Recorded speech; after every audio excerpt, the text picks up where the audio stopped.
புடலங்காயை ஒரு மூலிகை என்பதை அறியாமலே பயன்படுத்தி வருகிறோம். இதில் உள்ள விதைகளை நீக்கி சதைப்பகுதியை மட்டும் பயன்படுத்த வேண்டும். எடையை கட்டுப்பாட்டில் வைத்திருக்க விரும்புபவர்கள் புடலங்காயை அடிக்கடி உணவில் சேர்த்து வர வேண்டும். இதனால் உடலில் உள்ள தேவையற்ற உப்பு நீரை வியர்வை சிறுநீர் மூலம் வெளியேற்றும்.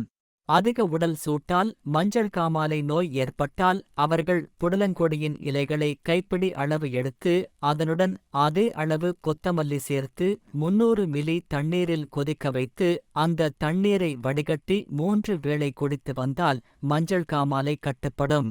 இதய கோளாறு உள்ளவர்கள் புடலை இலையின் சாறு எடுத்து நாள்தோறும் 2 தேக்கரண்டி வீதம் வெறும் வயிற்றில் 48 நாட்கள் சாப்பிட்டு வந்தால் இதய நோய்கள் அனைத்தும் நீங்கும்.